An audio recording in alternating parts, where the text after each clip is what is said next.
Desde cedo, a criança tende a aprender a se preservar. Os pais devem ensiná-la a não se exibir na escola, mostrando o tênis de grife ou contando que tem piscina em casa. Sua comodidade não deve constranger ninguém. Ela vai sobressair pelo que é, não pelo que tem. Os bandidos querem o que ela demonstra que tem. Se nós pertencemos a essa sociedade selva, é preciso que os pais, além de proteger os filhos, procurem fazer algo saudável pela sociedade para que a educação e as oportunidades de trabalho cheguem também aos predadores. As vítimas e suas famílias não podem querer vingar-se fazendo justiça com as próprias mãos, mas podem se dedicar a contribuir para o bem-estar da sociedade, até mesmo dos excluídos. Essas medidas podem começar pela empregada da própria casa, oferecendo-lhe boas condições de trabalho e interessando-se por sua vida. Repare se está jogando fora algo que pode ser aproveitado por outras pessoas. Filhos são como navios. Quem ama, educa. Os pais têm que educar a vontade que os filhos sentem de fazer qualquer ação que lhes traga prazer, sem medir as consequências e de se proteger, dando condições para que eles cuidem da própria segurança. O lugar mais seguro para o navio ficar é no porto, mas essa não é a finalidade para a qual foi construído. Para um navio bem construído, o mundo é pequeno, como já vimos. O pai e a mãe são um porto seguro para os filhos até que eles se tornem independentes.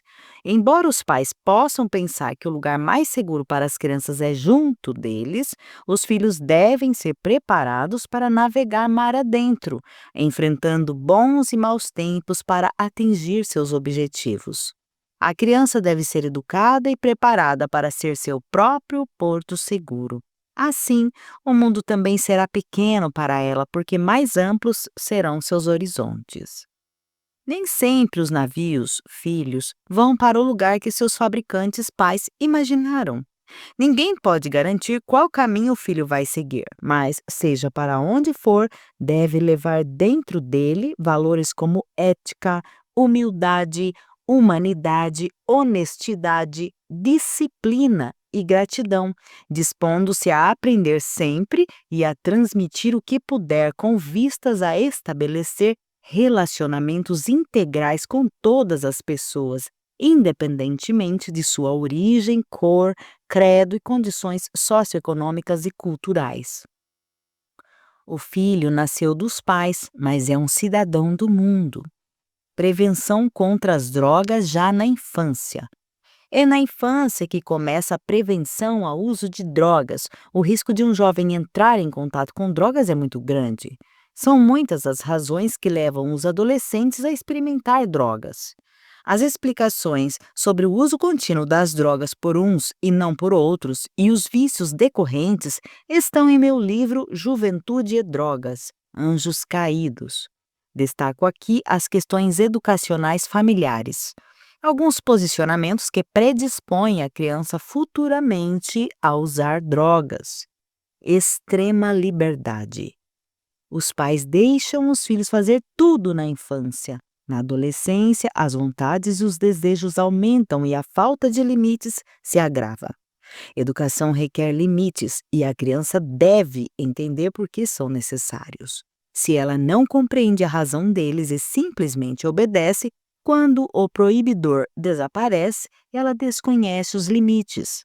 Crianças sem limites são guiadas pelo seu eu interior instintivo animal, não medem consequências nem assumem responsabilidades. Não têm esse aprendizado porque alguém sempre responde por elas. Se não houvesse esse alguém, a própria vida acabaria lhes mostrando as consequências do que fizeram. Será melhor para todos que a criança aprenda o mais cedo possível que não pode fazer tudo o que quer. A saúde social está em distinguir entre o que se pode e o que não se pode fazer. Um aprendizado estimula o outro e torna-se cada vez mais fácil aceitar os limites da vida e lutar pelo que se acha que se pode fazer.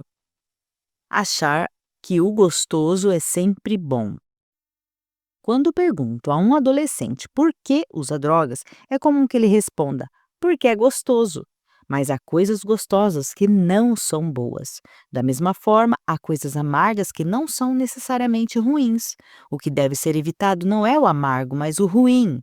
Gostosa é a sensação física, biológica, portanto animal, de prazer que todas as pessoas sentem, independentemente de idade, sexo, cultura, religião, raça, etc.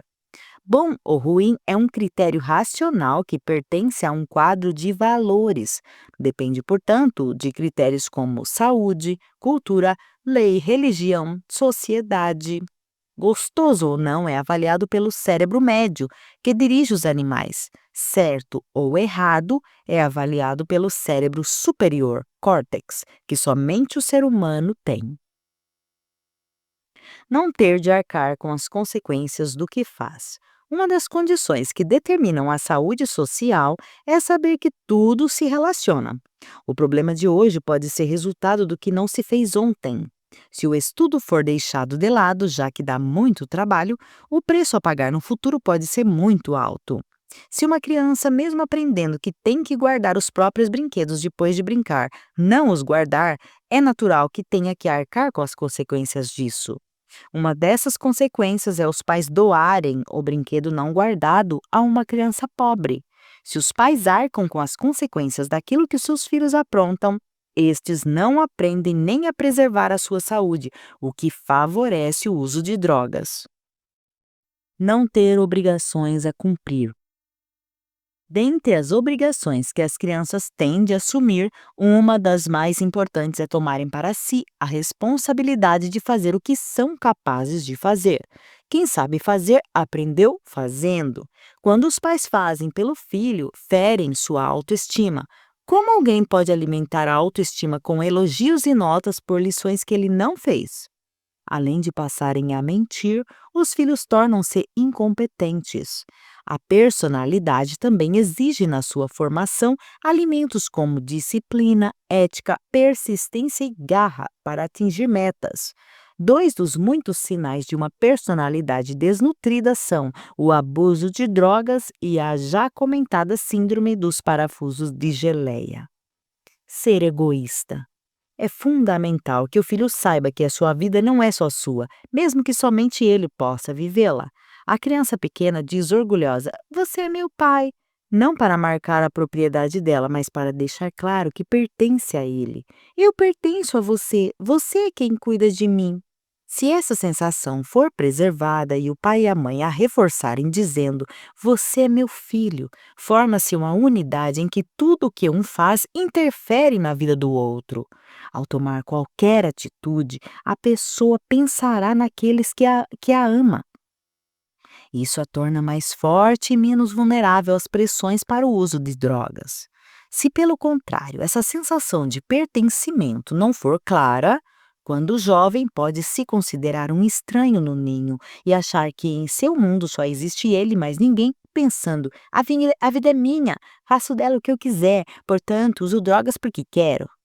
A sensação de pertencimento dá ao ser humano a certeza de que é realmente importante para o outro. Da mesma forma que a mãe pensa: "Tenho filhos para criar, não posso me arriscar". Os filhos podem pensar: "Tenho meus pais que se preocupam comigo", e evitar riscos. É a força gregária do ser humano na constituição de um time no jogo da vida. Cair nas ondas da moda. Não se deve fazer nada simplesmente porque todo mundo faz. O ser humano é gregário, quer fazer parte de uma comunidade. Para ser aceito, tende a fazer tudo igual. Depois, passa a competir para ser o melhor. Se o grupo começa a fazer coisas que ele não quer, não é obrigado a acompanhá-lo. Se os amiguinhos agridem a professora, mas ele não quer fazer isso, não precisa segui-los. Se agredir também, cai na onda do grupinho, começa a sua delinquência. Não é preciso se afastar das pessoas diferentes. O importante é se respeitar e respeitar os outros. Ou então, a pessoa pode exigir que a respeitem. A grande diversidade de comportamentos e até de religiões. Nem os próprios pais concordam entre si o tempo todo. Quem precisa estar na moda e quer ter ou fazer o que os outros têm ou fazem, revela baixa autoestima. Quem se estima não precisa entrar na moda para se sentir bem. falta de ética. Quem tem ética respeita tanto o outro como a si mesmo. Essa base do comportamento social começa em casa. Assim como os pais se preocupam com o filho para que nada de ruim lhe aconteça, ele também deve se preocupar com os pais e fazer o possível para preocupá-los menos. O maior poder do controle do uso ou não das drogas está com o próprio filho. Depois que as usa, o filho perde progressivamente o controle do que se passa dentro dele, como resultado do que a droga ingerida lhe provoca bioquimicamente. A droga é prazerosa e absoluta. Sempre age conforme suas características químicas nos mais diferentes organismos. O uso das drogas, a mentira, a violência e a delinquência andam de mãos dadas. A ética se desenvolve com a responsabilidade, quando a criança faz o que é capaz de fazer. Os pais precisam parar de fazer tudo pelo filho. Quanto menos o filho faz, mais aumenta a dificuldade de fazer. Com o passar do tempo, ele passa a ter vergonha da dificuldade de fazer o que a maioria do pessoal da sua idade faz. Muitos meninos e meninas de 9 e 10 anos andam com o cadarço do tênis solto porque não sabem amarrá-lo. O pai e a mãe, que sempre amarram o tênis do filho, oferecendo por amor essa ajuda de boa vontade, acabam atrapalhando o desenvolvimento da autossuficiência. Não respeitar nem estimular o desenvolvimento da autossuficiência é uma falta de conhecimento educativo dos pais. Da mesma forma que ocorre quando fazem a lição pelo filho, o desejo dos pais de amarrar o tênis foi maior do que o de ensinar o filho a fazê-lo. É por amor e não por sua falta que o fizeram, mas o que importa é saber que o prejuízo foi maior que a ajuda.